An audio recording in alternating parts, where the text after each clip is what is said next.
거룩한 부활의 아침입니다. 부활의 은총이 이 자리에 함께한 우리 모두에게 넘치는 은혜로 함께하게 되기를 주님의 이름으로 축복합니다. 여러분, 먼저 제가 질문을 하나 하면서 출발합니다. 예수님은 지금 어디에 계실까요? 예, 맞습니다. 거기에 계십니다.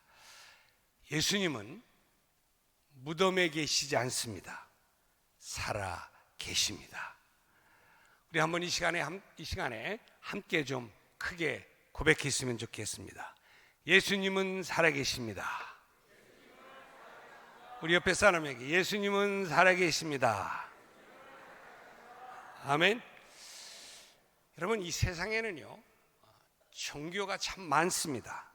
그런데요, 우리 기독교만이 가지고 있는 가장 큰 특징이 하나 있는데, 그것은 뭐냐면 부활이라고 하는 거예요. 다른 종교는 없습니다. 부처님도 공자님도 모든 종교 지도자들이 다 죽었습니다. 물론 예수님도 다르지 않아요. 죽으셨어요. 그런데 다른 것은 모든 사람들이 다 무덤에 있지만 우리 예수님은 죽음을 이기시고 다시 살아나신 것이 다른 종교와는 다르다고 하는 것입니다. 왜 그럼 예수님의 무덤은 없을까요? 부활하셨기 때문이죠. 그렇다면 중요한 질문이 하나 있어요. 예수님이 부활하셨다면 이 부활이 나와는 무슨 상관이 있느냐 하는 거예요. 오늘 이 질문과 함께 더불어서 간단하게 세 가지를 좀 살펴보려고 합니다. 첫 번째는요, 살펴볼 것은 예수님의 부활은 역사적 뭐다? 사실이다 하는 거예요. 어떤 상상력이나 하나의 전설이 아니라는 것입니다. 예수님이 살아나셨다고 성경이 말씀합니다. 누가복음 24장 5절과 6절 말씀에 보면 이런 말씀을 해요. 같이 한번 읽어볼까요? 시작. 어찌하여 살아있는 자를 죽은 자 가운데서 찾느냐?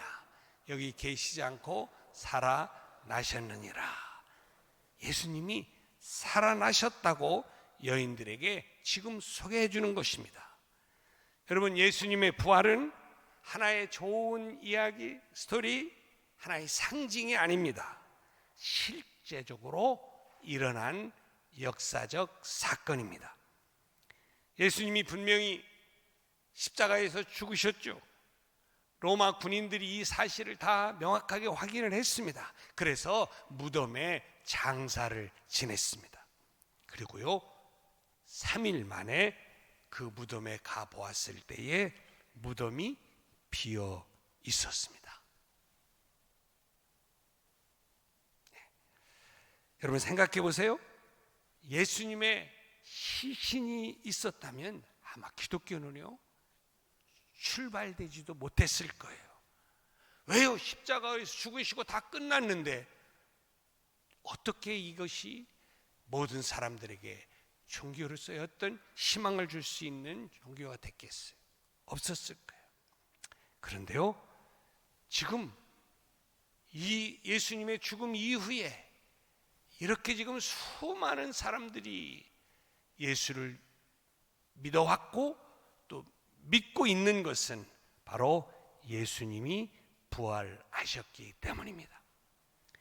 예수님의 부활은요, 제자들에게도 그리고 직접 가서 그들과 함께 식사도 나누었다라고 하는 팩트를, 사실을 성경이 고스란히 증명하고 증거하고 있습니다.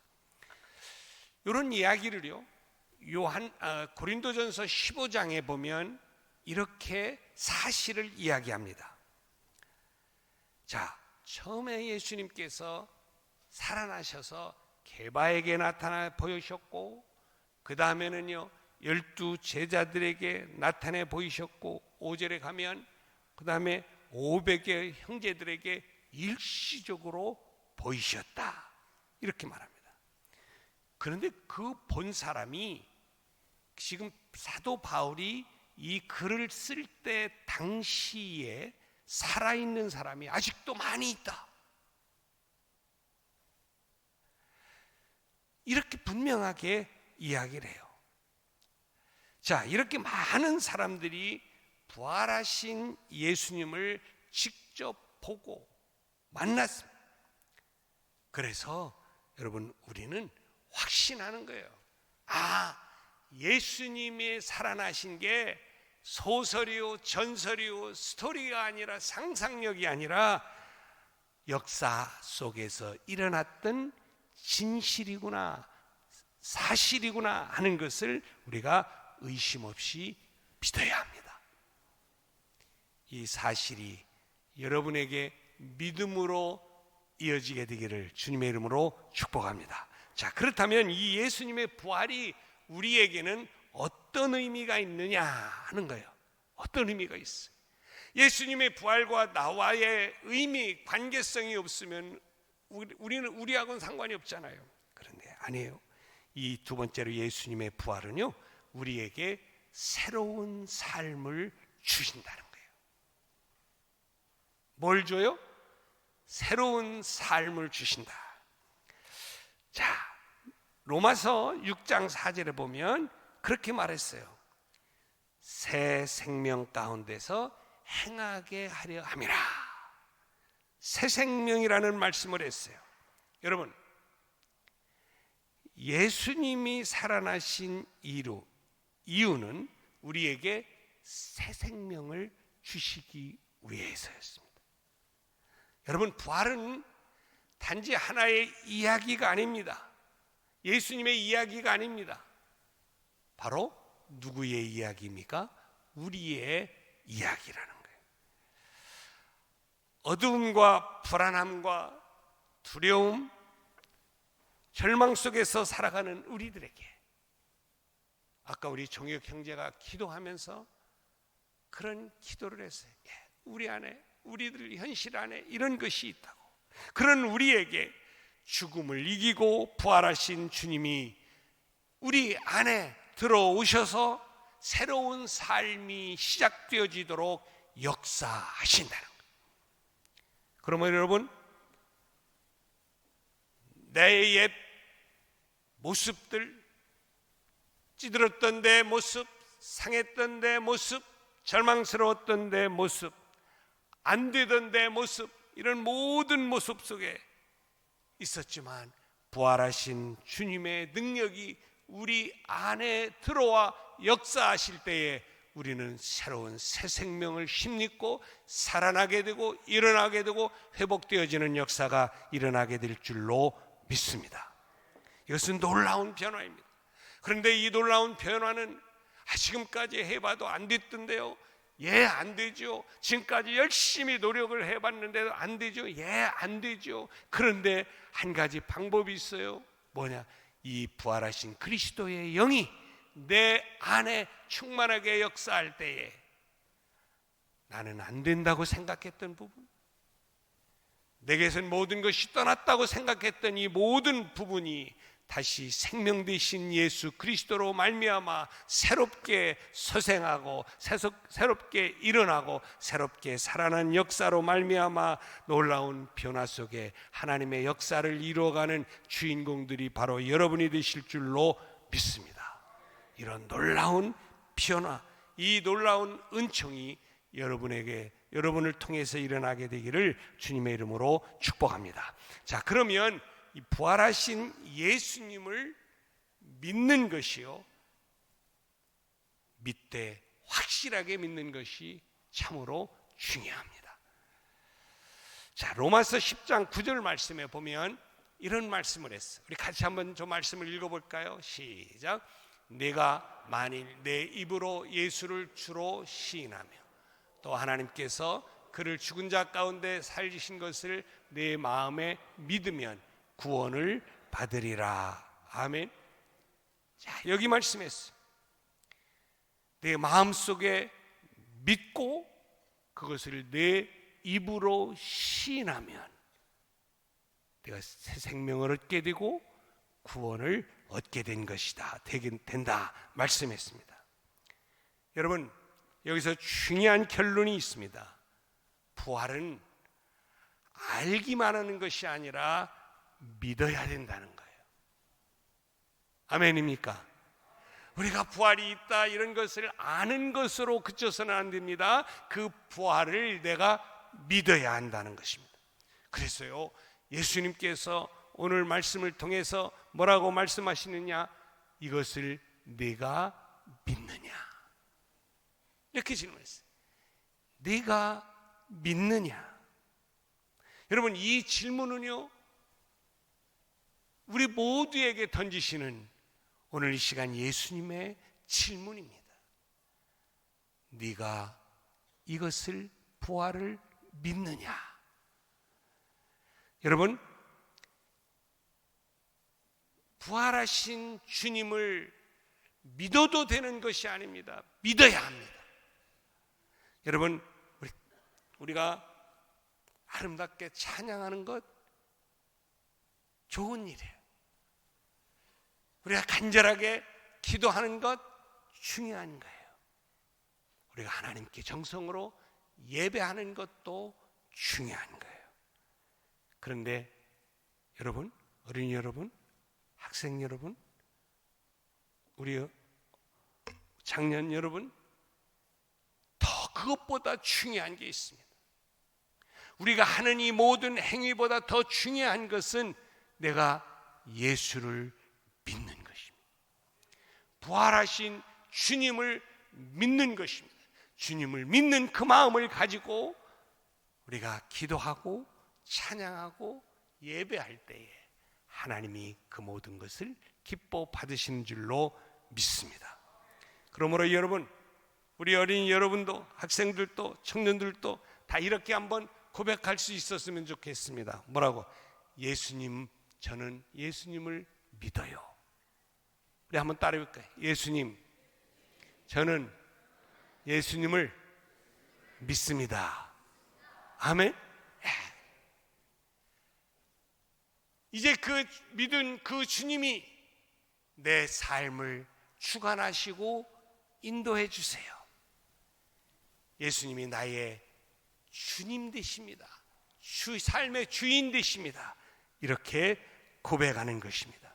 그럴 때에 우리는 새로운 삶을, 새로운 멋진 새 생명을 얻은 자로서의 은총을 누리면서 우리가 이 땅에서 승리하며 살아가게 되는 줄로 믿습니다. 여러분, 이 부활의 사실은 단순한 이야기가 아니라 이것은 우리 인생을 바꾸는 진리라고 하는 사실을 기억하시고, 그래서 우리는 어떠한 환경과 여건 속에서도 우리가 절망하고 실망하고 포기하고 낙담하고 끝내는 인생이 아니라 그 부활하신 주님을 믿기에, 그 부활하신 주님이 내 안에 들어오셔서 나와 함께 하시고 동행하시고 내 삶을 일으켜 주시고 또 내 삶을 또 세워주시기 때문에 우리는 소망이 있는 삶을 살게 되는 줄로 믿습니다.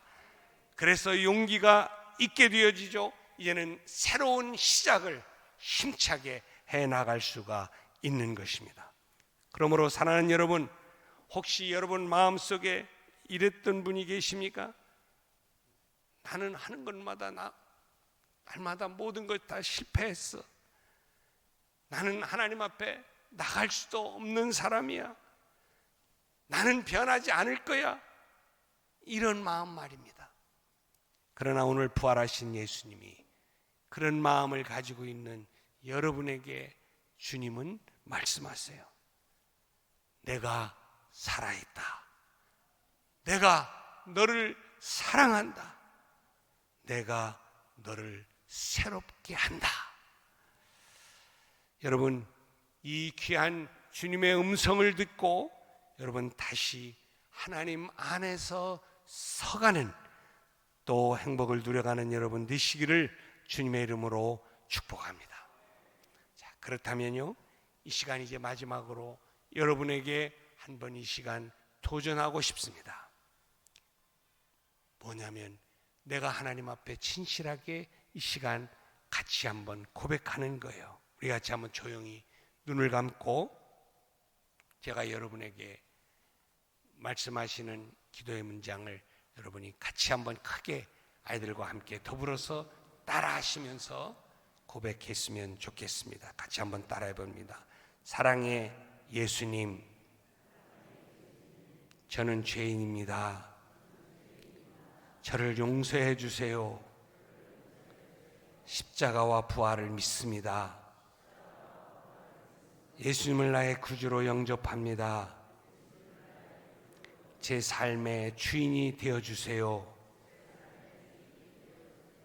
예수님을 따라 살겠습니다. 예수님의 이름으로 기도합니다. 아멘. 이제 여러분 이 시간 우리가 함께 좀 같이 선포하고 마쳤으면 좋겠습니다. 예수님은 살아계십니다. 예수님은 나의 구주십니다. 나는 예수님을 믿습니다. 아멘. 자, 우리 하나님 앞에 영광의 박수를 올려드리겠습니다. 지금 같이 한번 한 음성으로 기도하겠습니다. 주님, 내가 이제는 예수를 나의 구주로 영접하고 부활하신 주님을 내가 믿고 이제 주님을 따라 이제 주의 말씀 앞에 순종하며 살아가는 삶이 되도록 인도하여 주옵소서. 그래서 이제 남은 평생 이제 우리가 절망스러움과 또 이 포기하는 이런 삶이 아니라 하나님 안에서 그 부활하신 주님을 믿고 의지하며 일어서 오늘 또 살아나가는, 그래서 하나님께 영광을 돌리는 삶이 되도록 인도하여 주옵소서. 같이 한번 한 음성으로 기도하겠습니다. 함께 기도합니다. 할렐루야. 하나님 아버지 감사합니다. 아버지, 하나님 오늘 부활의 영광과 부활의 기쁨을 우리에게 허락해 주신 것 감사합니다. 그렇습니다. 죄로 말미암아 죽을 수밖에 없는 우리 죄인들을 주께서 아버지 하나님의 십자가 위에서 아버지 나를 대신하여 모든 피를 다 쏟으시며 흘려주시며 우리를 구원해 주셔서 하나님의 자녀 삼아 주신 것 감사합니다. 그리고 죽으시고 끝난 것이 아니라 부활하셔서 이제는 부활의 첫 열매가 되시며 우리에게 새 생명을 허락하여 주셔서 아버지, 너도 그 절망 가운데 속에서, 아픔 가운데 속에서, 어둠 가운데 속에서, 포기되어지는 상황 가운데서 다시 부활의 기쁨을 누리며 오늘 또 살아 일어나라, 담대하게 나아가라 외치는 우리 주님의 음성을 아버지 하나님 오늘 이 시간 들으면서 이제는 우리가 담대하게 하나님 주님 안에서 다시 한번 일어나 아버지의 이 거친 세상을 주님과 함께 더불어서 아버지 승리하며 살아나갈 수 있도록 하나님 인도하여 주옵소서. 할렐루야. 찬양합니다.